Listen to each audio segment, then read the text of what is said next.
बल्ले का इंतखाबी निशान छिन जाने पर इलेक्शन पर क्या असरात मुरत्तब होंगे? पीटीआई को इंतखाबी निशान ना मिलने पर आम इंतखाबात और बिलखुसूस पीटीआई को क्या नुकसान होगा?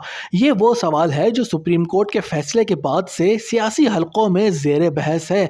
इंतखाबी निशान ना मिलने का सबसे बड़ा नुकसान ये हुआ है कि पीटीआई खवातीन और अकलियतों की मखसूस नशस्तों से महरूम हो गई है। दूसरा नुकसान ये कि पीटीआई के नामजद उम्मीदवारों को अलग अलग इंतखाबी निशानात मिले हैं, जिससे वोटर्स कंफ्यूजन का शिकार हैं कि उनके हलके के पीटीआई उम्मीदवार का नाम और निशान क्या है जिस पर वो वोट डाल सकें। अलग अलग इंतखाबी निशानात मिलने के बाद आलमगीर खान को बैंगन, फहीम खान को बोतल, साबिक स्पीकर कौमी असम्बली असद कैसर को व्हील चेयर, लतीफ़ खोसा को अंग्रेजी अल्फ़ाबेट के और शुएब शाहीन को फाख्ता का इंतखाबी निशान अलॉट किया गया है।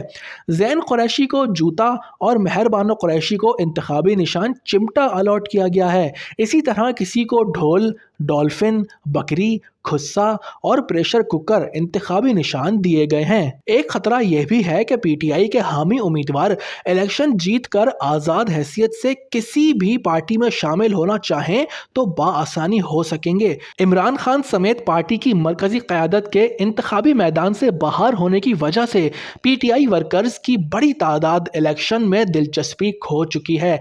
सियासी माहिरीन का कहना है कि पीटीआई को बल्ला ना मिलने पर बहुत बड़ा धचका लगा है। क़यादत ने सुप्रीम कोर्ट के फैसले पर मायूसी का इजहार करके आज़ाद उम्मीदवार की हैसियत से इलेक्शन लड़ने का ऐलान तो कर दिया है, मगर अब वो उम्मीदवार पीटीआई प्लेटफॉर्म से नहीं बल्कि इनफरादी तौर पर इलेक्शन मुहिम चला रहे हैं।